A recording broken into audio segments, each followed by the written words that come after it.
जेव्हा महानगरपालिकेच्या सार्वत्रिक निवडणुकीच्या निमित्तानं रॅलीसाठी आणि प्रचार सभेसाठी उपस्थित असलेले आमच्या शिवसेनेचे नेते आणि राज्याचे पाणीपुरवठा मंत्री आदरणीय गुलाबभाऊ पाटील साहेब, आदरणीय राजू मामा, माझे मित्र, या विभागाचे आमदार चंद्रकांतजी सोनवणे, विष्णूजी बंगाळे, वासुदेवजी पाटील, महाजन साहेब, रावसावजी पाटील, सरिताताई माळी, अनिलजी, RPI व्यासपीठावर उपस्थित असलेले शिवसेना, भाजप, RPIचे सर्व पदाधिकारी, वंशी भाजपाचे जिल्ह्याचे अध्यक्ष आणि मोठ्या संख्येने उपस्थित बंधू आणि भगिनींनो,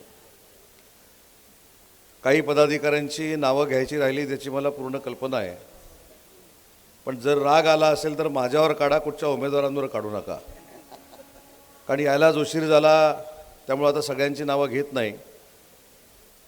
पण गुलाबभाऊ, तुमची रॅली मी व्हिडिओवर बघत होतो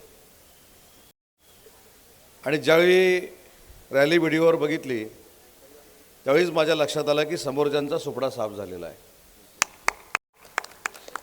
अनेक रॅली माझ्या राजकीय जीवनामध्ये मी देखील बघितल्यात, मी देखील काढल्यात, परंतु आजची प्रचाराची रॅली ही विजयाचीच राजू मामा होती. एवढा भरून प्रतिसाद जळगाववासियांनी तुम्हाला दिलेला होता.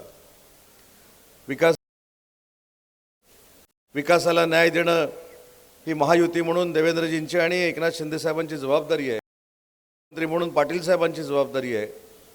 पण या शहरवासी काम करणं, त्यांच्या मनातला विकास हा त्यांच्या मनाप्रमाणे करणं हे फक्त महायुतीच करू शकतं, बाकी कोणीही करू शकत नाही. मी आता आमच्या जिल्हा प्रमुखांना विचारत होतो, नक्की आपल्या समोर आहे तरी कोण? समोर कोणच दिसत नाही. तुम्ही आणि राजू मामानी, आमच्या सोनवणे साहेबांनी मिळून काही बिनविरोध पण केले. मग सगळेच केले असते तर आम्हाला तापच झाला नसता इकडे यायचा. पण ज्यावेळी एखाद्या महानगरपालिकेमध्ये 12 नगरसेवक बिनविरोध होतात, याचा अर्थ 2/3 मेजॉरिटीनं ही महानगरपालिका 100% महायुतीच्या ताब्यामध्ये येणार आहे. मी ज्या 2 नेत्यांचा आवर्जून या ठिकाणी उल्लेख केला, राज्याचे मुख्यमंत्री देवेंद्रजी असतील, आमचे मुख्य नेते आणि राज्याचे तत्कालीन मुख्यमंत्री, विद्यमान उपमुख्यमंत्री एकनाथ शिंदे साहेब असतील, अजितदादा असतील, या सगळ्यांचं ध्येय काय?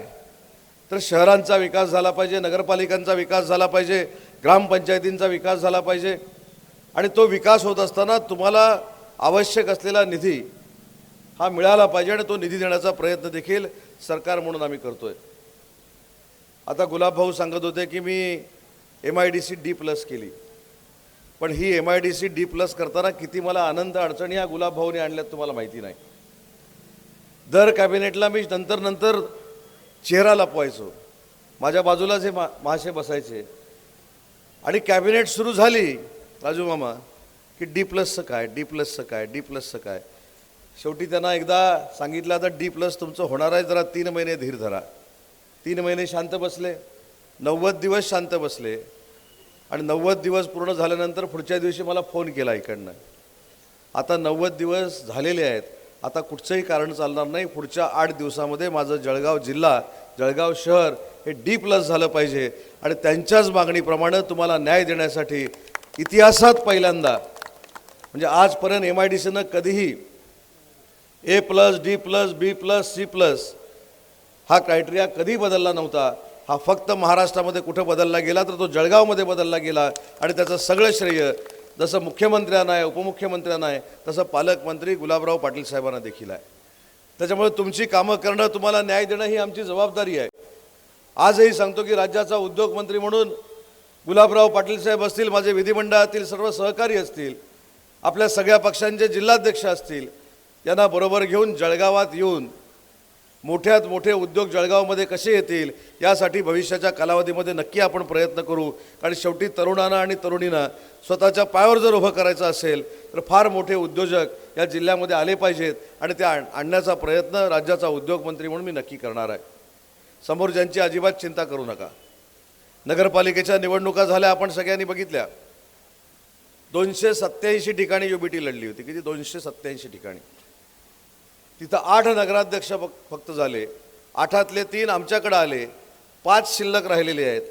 तिथं तुम्हाला कोणालाच जाण्याची गरज नाही. ते 5 देखील शिवसेनेमध्ये येणार आहेत आणि नगरपालिकेच्या निवडणुकीनंतर फार मोठा भोपळा त्यांना मिळणार आहे. त्याच्यामुळे त्यांची चिंता करण्याची आवश्यकता नाही. आपण नक्की काय करणार आहोत हे जनतेला सांगितलं पाहिजे. आज ज्या विश्वासानं रॅलीमध्ये हजारो लोक सामील झालेली आहेत, या हजारो लोकांच्या मनातला विकास झाला पाहिजे, यासाठी आपण सगळ्यांनी प्रामाणिकपणानं प्रयत्न करणं गरजेचं आहे. आणि मी येताना रस्ते बघितले. आमचे जिल्हा प्रमुख गाडीमध्ये माझ्या होते.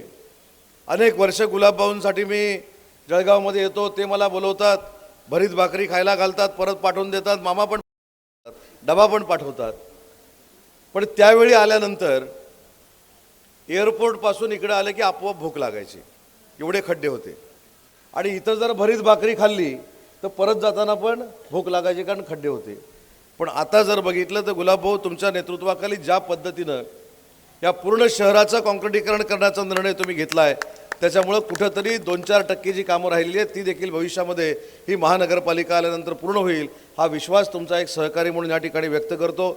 माननीय एकनाथ शिंदे साहेबांनी मी नाशिकच्या दौऱ्यावर असताना मला सांगितलं की जळगाववासियांच्या ज्या काही अपेक्षा आहेत या पूर्ण करण्यासाठी स्वतः मी तिथं जाणार होतो.